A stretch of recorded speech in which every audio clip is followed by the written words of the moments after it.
नमस्कार मित्रांनो.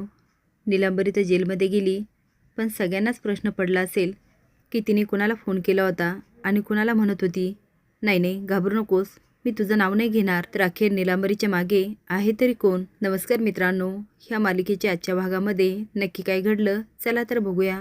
भावना नीलांबरीला ओढीत आणते आणि हॉलमध्ये ढकलते. आदिराज म्हणतो, भावना अगं असं का ढकलते तिला? आजी म्हणते, अगं हिने केलं तरी काय? सिद्धू म्हणतो, दादा इकडे मी तुला दाखवतो. तो आता मोबाईल बघतो. त्यामध्ये नीलांबरी फोनवर बोलत असते. हॉस्पिटलमध्ये CCTV क्लिअर करून घेतले आणि त्यामध्ये ती बाई क्लिअर दिसली. म्हणजे त्यांना कळालं तर नसेल ना ती मीच आहे. हो हो, मी ते औषध व्यवस्थित ठेवलं. हो, मी तुझं नाव नाही सांगत. औषध जर पकडलं तर मी सांगेल ते पप्पांसाठीच आणलं होतं. आता मात्र आदिराजचे होशच उडतात. भावना म्हणते, आजी हिने आपल्या पप्पांचा जीव घेतला. हे ऐकून तर सगळ्यांच्या पायाखाली जमीनच सरकते. रेणुका तिला मारत म्हणते, का का केलंस तू असं? नीलांबरी म्हणते, आई. रेणुका म्हणते, मला आई नको म्हणू. तू तो हक्क गमावलास, माझं कुंकू पुसलंस, ह्या घराचा आधार हिरावून घेतलास, माझ्या पोरांना पुरकं केलंस तू. एकामागे एक तिच्या तोंडात मारत म्हणते, का केलंस का केलंस? आता भावना आई आई करत तिला पकडते. आजी रडायला लागते आणि म्हणते, हे हे हे हे सगळं माझ्यामुळेच झालं. कुठल्या मुहूर्तावर मी तुला या घरात घेऊन आले ग? तू माझ्या पोराच्या जीवावर, तू माझ्या संपतला मारलंस. तू माझ्या पोटच्या पोराला मारलंस. नाही नाही, मी तुला सोडणार नाही. तू माझ्या पोटच्या पोराचा जीव घेतला. ती जाते आणि नीलांबरीला ढकलते. आता केस सोडत म्हणते, मी तुला सोडणार नाही. आजी तिला एवढी मारत असते की भावना आणि आदिराज पकडतात. आता आजी आदिराजला मिठी मारते आणि किंचाळत म्हणते, हिने माझ्या पोराला मारलं. आता भावना सिद्धूला खुणवते आणि सिद्धू पोलिसांना फोन करतो की लवकर आमच्या घरी या. नीलांबरी म्हणते, नाही नाही नाही नाही सिद्धू, एवढी मोठी शिक्षा नका देऊ मला. हात जोडत म्हणते, मी तुमची माफी मागते, एवढी मोठी शिक्षा नका देऊ. आता आजी मोठ्याने ओरडते, गप्प बस. परत तिचे केस पकडत म्हणते, ह्या घरामध्ये तुला सून म्हणून आणली होती ग कार्टे, तुझी निवड केली. हे काय केलंस ग तू? तू ह्या घराचा दिवा हिसकावला, तू ह्या घराचा घात केलास. हे कुठं फेडशील ग? तू ह्या घराचा घात केला, तू माझ्या पोराला मारलंस. आता नीलांबरी आदिराजला हात जोडते. आदिराज म्हणतो, नीलांबरी तू आत्तापर्यंत जेवढ्या चुका केल्या तेवढ्या मी माफ करत आलो, पण आता नाही. तू माझ्या वडिलांचा जीव घेतलास. आता तुला या घरातच काय, आमच्या आयुष्यातसुद्धा स्थान नाही. आता नीलांबरीचं रडू गायब होतं आणि ती आश्चर्याने आदिराजकडे बघत असते. आता मात्र कुठेतरी संशय आदिराजवर पण येतो. दळवींच्या घरामध्ये आनंदच आनंद असतो. सगळे हसत असतात. श्रीनिवास जानूला विचारतो, काय गं, आता तुला काही टेन्शन नाही ना? जानू म्हणते, नाही हो बाबा, आता कसलं टेन्शन? तुम्ही दोघं माझ्या आयुष्यात आहे, आता मला कसलंच टेन्शन नाही. उलट तुम्ही सगळ्यांनी मिळून माझं एवढं छान वेलकम केलंस. तेवढ्यात पोलीस येतात. सिद्धू म्हणतो, इथे खुनी बसलाय. पोलिसांना बघून नीलांबरी एवढी घाबरते आणि म्हणते, भावना भावना प्लीज. भावना म्हणते, नाही, आता तुला कुणीही वाचू शकत नाही. अगं तू पप्पा म्हणत होती ना, त्याची जरी जाण ठेवायची. इन्स्पेक्टर लेडीज कॉन्स्टेबलला म्हणतात, पकडा त्यांना, त्यांनी खून केला याचे पुरावे आहेत आपल्याकडे. आता ती येते, नीलांबरीला पकडायला लागते. नीलांबरी म्हणते, तुम्हाला पकडू नाही शकत. तुम्हाला माहीत नाही मी कोण आहे? मी नगराध्यक्ष आहे आणि गाडे पाटलांची मोठी सून. रेणुका म्हणते, आता गाडे पाटलांचं नावही घेऊ नको. गाडे पाटलांशी तुझा काहीच संबंध नाही. पोलीस महिला म्हणते, चल चल म्हणते ना. ती तिला ओढायला लागते.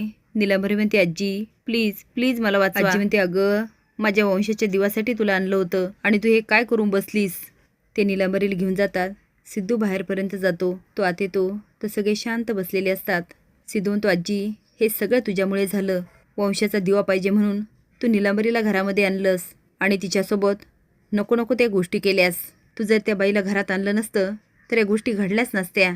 रेणुका म्हणते, आई आतापर्यंत मी तुम्हाला काहीही बोलले नाही, पण माझं कुंकू पुसलं ते फक्त तुमच्यामुळे.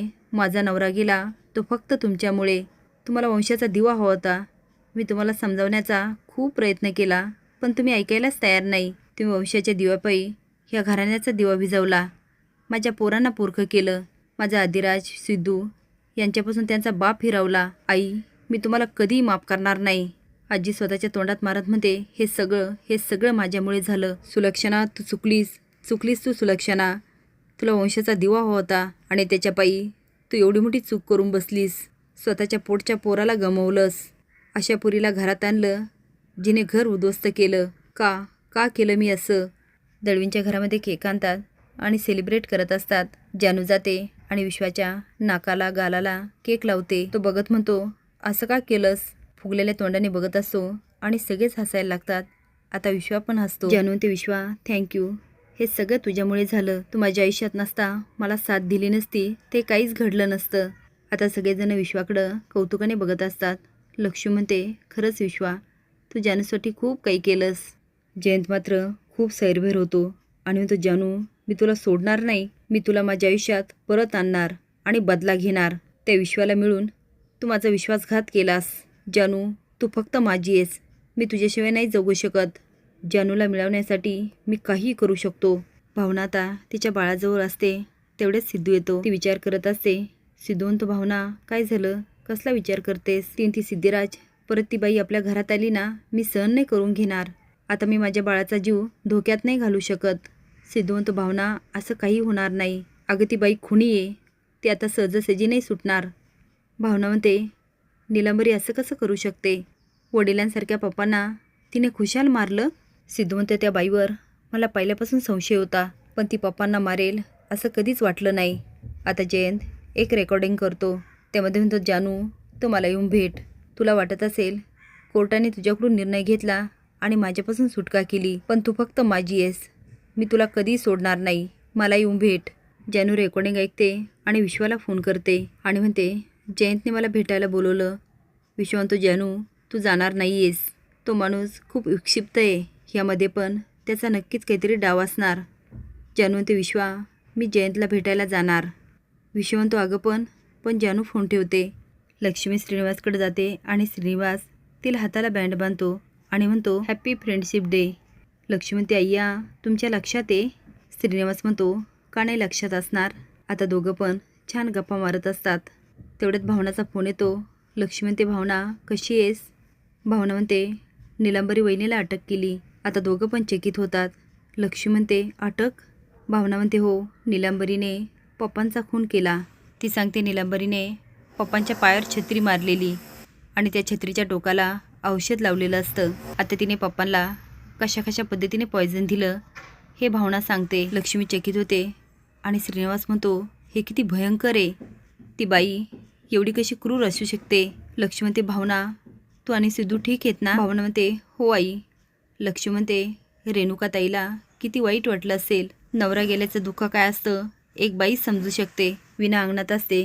शेजारचे काका म्हणतात, तुमच्याकडे एवढा जल्लोष? विना म्हणते, हो, जानूचा डिवोर्स झाला म्हणून. ते म्हणतात, अहो, ही तर दुःखाची बातमी आहे आणि तुम्ही आनंद काय साजरा करताय? विना म्हणते, का नाही आनंद साजरा करायचा काका? सगळ्या गोष्टी बायकांनी का सहन करायच्या? आता विना त्यांना छान समजावत असते. पण आता प्रश्न राहतो, निलंबरी मागे नक्की असतं तरी कोण? तुम्हाला काय वाटतं? नक्की आदिराज असणार का? आणि निलंबरी ह्यासाठी नाव घेत नसेल, तिला वाटेल की आदिराज तिला सोडवेल. हे कमेंट बॉक्समध्ये नक्की सांगा. नवीन अपडेट जाण्यासाठी लाईक आणि सबस्क्राईब करा. धन्यवाद.